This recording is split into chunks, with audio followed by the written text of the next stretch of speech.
Hello students, welcome to Smart Coaching Classes. In this video students, we are going to continue with chapter number 3rd, that is journal. Already we have completed question number 1, 2, 3, 4 and 5. Now in this video students, we are going to start with sum number 6. Alright, so start करते हैं हम लोग. सबसे पहले यहाँ पे आपको दिया हुआ है in the journal is the following transactions in the books of Nina General Stores. तो आप जब journal prepare करोगे on top you will write in the books of Nina General Stores. Alright, year is given 2018. Month is given September 1st. Sold goods of rupees 50,000 at 10% trade discount. सबसे पहला काम होगा 50% का 10% calculate करो. 5,000 5,000 you have to deduct from 50,000, you will get 45,000. तो अब जो भी ट्रांजेक्शन आपका होगा वो 50,000 पे नहीं होगा क्योंकि आपको माइनस करना है 10% ट्रेड डिस्काउंट. ओके, सो 45,000 पे ट्रांजेक्शन होगा. तो आप जो गुड्स बेच रहे हो उसका भी एक्चुअल कॉस्ट कितना होगा 45,000. क्लियर.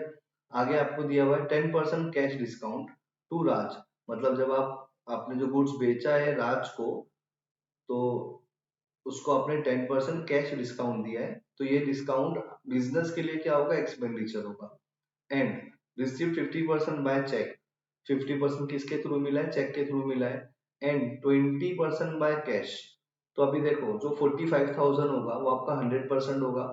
100% में 50% चेक के थ्रू आ रहा है, मतलब बैंक के थ्रू आ रहा है. 20% कैश के थ्रू आ रहा है. तो ये हो गया 50 प्लस 20 70. रिमेनिंग कितना है 30%. तो ये जो 30% है ये आपका कैसे होगा, क्रेडिट में होगा. कुछ भी इंफॉर्मेशन अगर नहीं दिए तो क्या होगा, क्रेडिट ट्रांजेक्शन होगा जहाँ पे आप उस पर्सन का नाम लिखेंगे. यहाँ पे नाम दिया आपको राज. ओके, सो पहले वर्किंग बना लेते हैं. यहाँ पे आपका फॉर्मेट रेडी है. ऊपर आप लिखोगे journal entries in the book. Top में लिखोगे in the books of Nina general store, then journal entries, then you will prepare this format. Alright, so year is given 2018 सितंबर 1st. आपका वर्किंग इस तरीके से बनेगा. You can see here. सबसे पहले आपका गुड कॉस्ट ऑफ गुड्स कितना है 50,000, जिसमें से आप क्या करोगे 10% ट्रेड डिस्काउंट माइनस कर लोगे. तो आपका जो अमाउंट आएगा 45,000 रुपीज आ जाएगा. ये आपका नेट वैल्यू होगा, जिसमें से ये अमाउंट आप रिसीव कर रहे हो. राइट, 45,000 आपको मिलेगा बिकॉज आप सेल कर रहे हो, तो पैसा आपके पास आएगा. सो 50% जो है वो चेक के थ्रू आ रहा है, मतलब बैंक लिखोगे आप 50% 45,000 का. 20% बोला है आपको कि कैश के थ्रू आ रहा है आपके पास. और 50 और 20 का इंफॉर्मेशन दिया हुआ है, लेकिन ये जो 45,000 है ये 100% अमाउंट है. 100% का 50% 20% बचा कितना 30%. तो कुछ नहीं बोला है, इसके लिए क्या लेंगे आप, क्रेडिट ट्रांजेक्शन लोगे. ऑलराइट, चलो अभी 50% आप 45,000 का कैलकुलेट करोगे. मैंने यहाँ पे लिखा है बैंक इज इक्वल टू 45,000 इंटू 50 अपॉन 100. सो आपका जो अमाउंट हो गया 22,500 रुपीज. ऑलराइट, इसमें से आप लेस क्या करोगे, 10% कैश डिस्काउंट करोगे. सो 2250 आएगा. ये 2250 आप माइनस करोगे 22,500 में से, यू विल गेट 20,250. ओके, अभी आप बोलोगे सर यहाँ पे कैश डिस्काउंट बोला है 10%, तो आपने बैंक पे क्यों लिया. देखो कैश और बैंक, अगर बैंक ट्रांजेक्शन भी होता है अगर, तो कहीं ना कहीं ये काइंड ऑफ कैश ट्रांजेक्शन ही है. बिकॉज कैश ट्रांजेक्शन क्या होता है, आपने गुड्स बेचा, आपको कैश मिल गया. Okay, cash means physical notes immediately मिल गई. जब आप बैंक ट्रांजेक्शन कर रहे हो तो आपने गुड्स बेचा तो बैंक के थ्रू आपको पैसा मिल गया, वो आपको इमीडिएटली मिल गया. इसके लिए वो काइंड ऑफ कैश ट्रांजेक्शन ही है आपका, लेकिन अमाउंट कहाँ आ रहा है, आपके बैंक में आ रहा है. तो कभी भी अगर आपको कैश डिस्काउंट दिया होगा तो आपको याद रखना है वो कैश ट्रांजेक्शन पे तो आप कैलकुलेट करोगे ही वो परसेंटेज, लेकिन बैंक ट्रांजेक्शन जो होगा उस पे भी आपको कैश डिस्काउंट कैलकुलेट करना होता है. ओके, सो बैंक का ट्रांजेक्शन जो था उस पर मैंने 10% कैलकुलेट किया. 20% कैश है, सो कैश के थ्रू पैसा आपके पास आ रहा है. सो 45,000 का 20% आप कैलकुलेट करोगे तो आपका आएगा 9,000 rupees. 45,000 into 20 upon 100 is equal to 9,000 rupees you will get. Okay, now 9,000 rupees पे again you have to calculate cash discount. आप अलाउ कर रहे हो, आप दे रहे हो cash discount. So 10% cash discount आपका हो जाएगा 900 rupees. 900 minus from 9,000, balance amount you will get 8,100. Clear. अब आपको कैलकुलेट करना है टोटल कैश डिस्काउंट कितना होता है. सो यहाँ पे 2250 हो रहा है और यहाँ पे 900 हो रहा है. इन दोनों का प्लस करोगे तो आपको मिलेगा 3150। ओके, तो ये आपका हो गया कैश डिस्काउंट। और ये हो गया 50% बाय चेक, 20% बाय कैश, और रिमेनिंग हो गया आपका क्रेडिट ट्रांजेक्शन 30%। तो 45,000 का if you will calculate 30%, so you have to write 45,000 into 30 upon 100 is equal to 13,500। Okay, इस तरीके से आपको ये वर्किंग बनाना है। अब इसका जर्नल एंट्री कैसे होगा, देखो आप बेच रहे हो ना, गुड्स को बेच रहे हो, मतलब सेल्स आपके लिए इनकम बन जाएगा और आपको पैसा मिल रहा है। तो किस तरीके से पैसा मिल रहा है आपको, अब बैंक के थ्रू पैसा मिल रहा है, डेबिट व्हाट कम्स इन, कितना मिल रहा है आपको, 20,250 रुपीज मिल रहा है। कैश के थ्रू आपको 8,100 मिल रहा है। तो ये दोनों कहाँ जाएगा, debit what comes in, debit side में लिखोगे bank account, cash account. Okay, और ये जो डिस्काउंट है ये आप उसको अलाउ कर रहे हो, इसके लिए आपके लिए एक्सपेंडिचर होगा। तो 2250 प्लस 900 कितना होगा, 3150, ये एक्सपेंडिचर होगा। Debit all expenses and losses, तो डिस्काउंट भी आपका लिखोगे, डेबिट साइड में लिखोगे। और अब ये जो राज है ये रिसीवर है, राइट, डेबिट द रिसीवर, कितना अमाउंट वो हमको पे करने का बाकी है, 13,500, तो ये भी आप लिखोगे डेबिट में, और टू लिखोगे सेल्स। देखो इस तरीके से आपका जनरल एंट्री बनेगा। Bank account debit, cash account debit, Raj debit the receiver, and discount allowed debit में लिखा है because debit all expenses and losses. Entry कैसे, अमाउंट कितना होगा, 20,250 बैंक के थ्रू आपको मिल रहा है, कैश के थ्रू 8,100 मिल रहा है, और जो राज कितना पे करने का बाकी है, यहाँ पे देखो 13,500 रुपीज, तो यहाँ पे आ जाएगा। डिस्काउंट कितना है टोटल, 3150, डेबिट में लिख दिया। अब सेल्स कितना होगा टोटल, 45,000 का। Okay, so I hope you understood. कुछ भी डाउट होगा इसमें, कोई चीज नहीं समझ में आई होगी, यू कैन टेल मी, एक सेपरेट वीडियो बना के I will explain. Okay, don't worry. So ये हो गया हमारा फर्स्ट ट्रांजेक्शन। नरेशन क्या लिखोगे, being goods sold at 10% trade discount and 10% cash discount to Raj and receive 50% by check, 20% by cash। जो ऊपर लिखा हुआ है एज इट इज आप उसको फ्रेम करके लिख सकते हो आराम से। तो ये हो गया आपका first transaction complete. Second transaction पे आते हैं। अभी क्या दिया है देखो, बॉट गुड्स, बॉट का मतलब होता है परचेज किया, purchase goods worth ₹60,000 from Prashant at 7.5% rate discount and half amount paid by cash. Half अगर आप कैश के थ्रू पे कर रहे हो तो हाफ कैसे होगा, क्रेडिट होगा।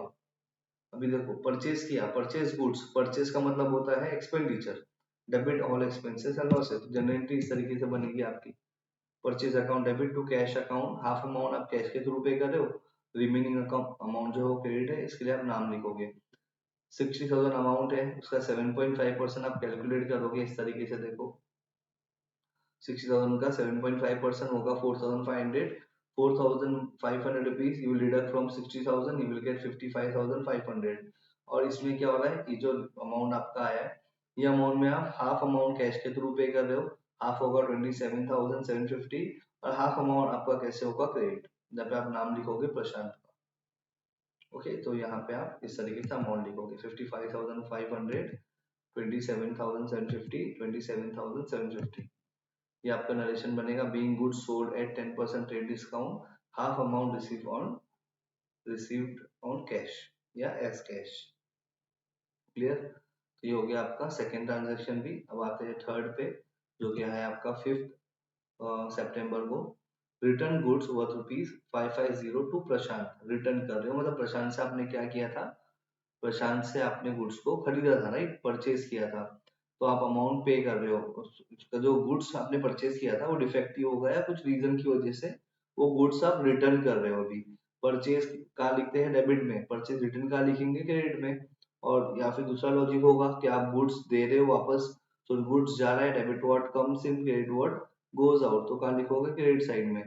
किसको दे रहे हो, प्रशांत को, प्रशांत पर्सनल अकाउंट है, डेबिट द रिसीवर, तो प्रशांत को आप लिखोगे डेबिट साइड में। तो एंट्री क्या बनेगी, Prashant account debit to purchase return account, कितने का परचेज हुआ, 550।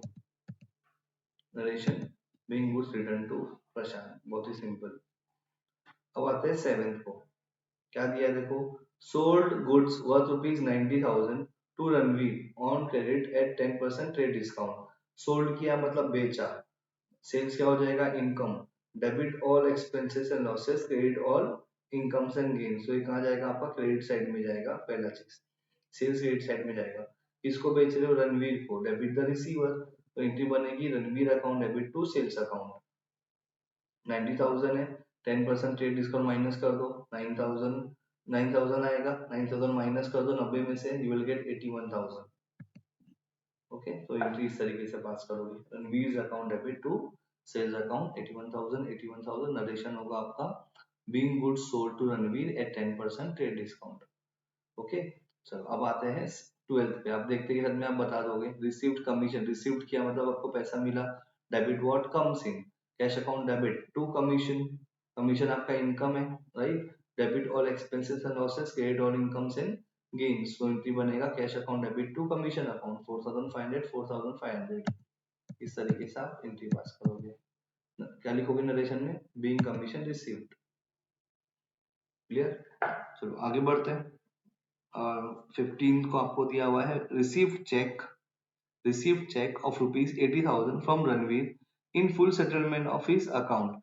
अभी रणवीर से आपको कितना मिल रहा है, 80,000 मिल रहा है, जबकि आपको कितना मिलना चाहिए था उसका, यहाँ पे अगर मैं देखूं पीछे एंट्री, तो यहाँ पे रणवीर आपको कितना अमाउंट पे करना था उसको, 81,000 रुपीज उसको पे करना था, बट वो अभी आपको पे कितना कर रहा है, 80,000 रुपीज पे कर रहा है from Ranveer in full settlement of his account, मतलब 1,000 रुपीज आपको कम मिल रहा है। आपने रिसीव किया बैंक के थ्रू, रिसीव चेक के थ्रू आया मतलब बैंक लिखोगे, डेबिट व्हाट कम्स इन, तो 80,000 आप लिखोगे, रणवीर ने दिया तो टू रणवीर लिखोगे, लेकिन जो 1,000 रुपीज है ये कहीं ना कहीं आपके लिए एक्सपेंडिचर है, इसके लिए आप कहाँ लिखोगे उसको, डेबिट साइड में। क्यों डेबिट साइड में लिखोगे, because debit all expenses and losses. Okay, so इस तरीके से आपकी एंट्री होगी, देखो bank account debit, discount allowed account debit to Ranveer account. 81,000 आपको मिलना था रणवीर से, बट मिला कितना, 80,000, कितने का नुकसान हुआ, 1,000 का, in a form of discount. Narration क्या लिखोगे, being received cheque from Ranveer in full settlement. Clear, तो इस तरीके से आपको देखना होता है कि फुल सेटलमेंट अगर हो रहा है तो पहले कितना मिलने का बाकी था, कितना मिल रहा है, इस तरीके से आपको समझना है। अब आते हैं नीचे, 18 को दिया है आपको, purchased computer worth ₹18,000 from Reliance company by cheque at 28% GST. 28% GST दिया हुआ है, आपने परचेज किया है computer, name of the asset is given, debit what comes in बोलोगे आप, computer account debit, input CGST account debit, input SGST account debit, to क्या लिखोगे, bank.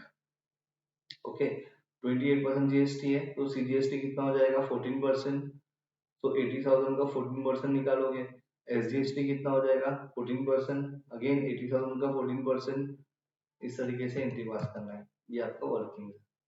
Transaction dated on 18 September 2018, cost of computer 80,000, CGST कितना है 14%, तो होगा 11,200।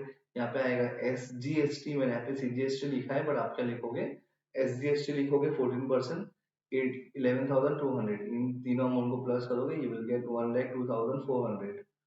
Okay, entry कैसे pass करोगे, देखो bank account debit, input CGST account debit, input SGST account debit to bank account. Amount कैसे लिखोगे, जो कंप्यूटर का एक्चुअल कॉस्ट कितना है 80,000, सीजीएसटी कितना है 11,200, एसजीएसटी कितना है 11,200, और टोटल कितना है 1,02,400। Okay, again I am repeating, यहाँ पे आपको लिखना है एसजीएसटी, वर्किंग में भी यहाँ पे सीजीएसटी नहीं होगा, सेकेंड वाला एसजीएसटी होगा। नरेशन होगा आपका, being computer purchased from Reliance company and paid amount by cheque including 28% GST. इसके बाद में क्या दिया है देखो, इसके बाद में आपको यहाँ पे दिया हुआ है 22 को, बहुत ही सिंपल, वेजेस पेड ₹13,000 पे किया, वेजेस एक्सपेंडिचर है आपका, wages account debit to cash, simple, being wages paid. आते हैं 23 पे, paid for life insurance premium, life insurance premium मतलब personal use, personal use means what, drawings, तो एंट्री क्या बनेगी, drawings account debit to cash, paid किया है मतलब ऑलरेडी पे कर दिया है, तो एंट्री बनेगी drawings account debit to cash 17,000, और नरेशन क्या लिखोगे, being life insurance premium paid. अब आते हैं आगे, 27 को क्या दिया देखो, sold goods worth ₹28,000 to Tushar who paid us ₹18,000 immediately, मतलब उसने तो हमको टोटल सेल्स कितना किया हमने 28,000 का, उसने हमको कितना इमीडिएटली पे कर दिया 18,000, मतलब बाकी का वो क्या करेगा, बाद में पे करेगा, राइट। सो जो बचा हुआ अमाउंट होगा वो क्या हो जाएगा आपका पेंडिंग अमाउंट। तो इस तरीके से एंट्री पास करोगे आप, Tushar account debit to cash account to sales account. Tushar कितना कैश पे किया, कितना पे करना था उसको 28,000, जिसमें से उसने हमको 18,000 अभी पे कर दिया, और जो रिमेनिंग अमाउंट है वो क्रेडिट पे करेगा, कितना 10,000 बाद में पे करेगा। क्लियर। तो ये हो गया हमारा 27 का एंट्री पास। क्लियर। तो बहुत ही इजी एंट्रीज होगी आपकी। नरेशन भी लिख दो आप, being good sold to Tushar and part payment is received. इसके बाद में आप क्या करोगे, टोटल ले लोगे, एक बार आप खुद भी चेक कर लेना टोटल्स इस तरीके से। Alright, so I hope you understood. कुछ भी डाउट होगा, कोई जनरल एंट्री अगर आपको नहीं समझ में आई होगी, you can ask your doubt. Alright, till then thank you so much students.